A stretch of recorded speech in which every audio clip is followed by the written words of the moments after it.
இப்போ பண்ணையில வந்து பாத்தீங்கன்னா விலை வந்து கம்மியா இருக்குன்னு சொல்றாங்க. பண்ணையிலே போய் வாங்கிட்டு வந்துடலாம். நீங்க பண்ணையில போய் விலையை மட்டும் கேளுங்கண்ணா. நீங்க சொல்லுவாங்க எல்லாம் 80,000 கொடுக்குறேன் 1,00,000 கொடுக்குறேன். எந்த மாதிரி பண்ணையில போய் கேட்டீங்கன்னா 1 கொடு 1.5 கொடு 2 கொடுன்னு சொல்லுவாங்க. அப்பெல்லாம் கிடையாது. மார்க்கெட்ல நம்மளுக்கு பிடிச்சவங்களாம் பிடிக்கலாம் விட்டுலாம். மாட்டை பாருங்க எப்படின்னு பாருங்க, நீங்களே பாருங்க. ஒரு மாடாவது ஒரு சைஸ்ல குறைஞ்சிருக்கான்னு நீங்களே பாருங்க. என்னைக்குமே தயவு செய்து ஃபார்ம்ல போய் மாடு எடுக்காதீங்க. நீங்க வந்து இந்த மாட்டை வந்து பார்த்து நீ ஃபார்ம்ல போய் எடுங்க. சரிங்க. என்ன குவாலிட்டி, என்ன தரம், என்ன ரகங்கிறத நீங்களே பாருங்க.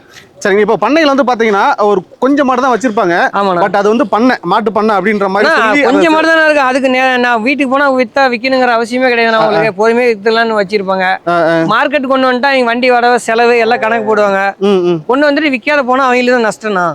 அதனால முன்ன பண்ண அனுசரிச்சு கொடுப்பாங்க. நாமளும் முன்ன பண்ண அனுசரிச்சு வாங்கிடலாம். நீங்க சந்தையில வந்து முன்ன பண்ண அனுசரிச்சு வாங்கிக்கலாம். கண்டிப்பா விலையுமே அடிச்சு பேசி வாங்கிக்கலாம். கண்டிப்பா அடிச்சு பேசி வாங்கி கொடுப்போம். 100% தரமான மாதிரி தான் வாங்கிருப்போம். காம்பு கிம்பல கறந்து செக் பண்ணி பார்த்து பொறுமையா வாங்கிக்கலாம். அர்ஜென்ட் இல்ல, பொறுமையா ரிலாக்ஸா வாங்கிக்கலாம். சரிங்கண்ணா சரிங்கண்ணா. முழு வீடியோ பார்க்கணும்னா விவசாயியோட யூடியூப் சேனல் வந்து பதிவிட்டிருக்கோம், செக் பண்ணி பார்க்கலாம். அண்ட் இது மட்டும் இல்லைங்க, இன்னும் நிறைய தகவல் உள்ள வீடியோ வந்து நம்முடைய விவசாய யூடியூப் சேனலில் பதிவிட்டிருக்கோம். உங்களுக்கு பிடிச்ச வீடியோக்கள் நீங்கள் வந்து தேடி பார்க்கலாம்.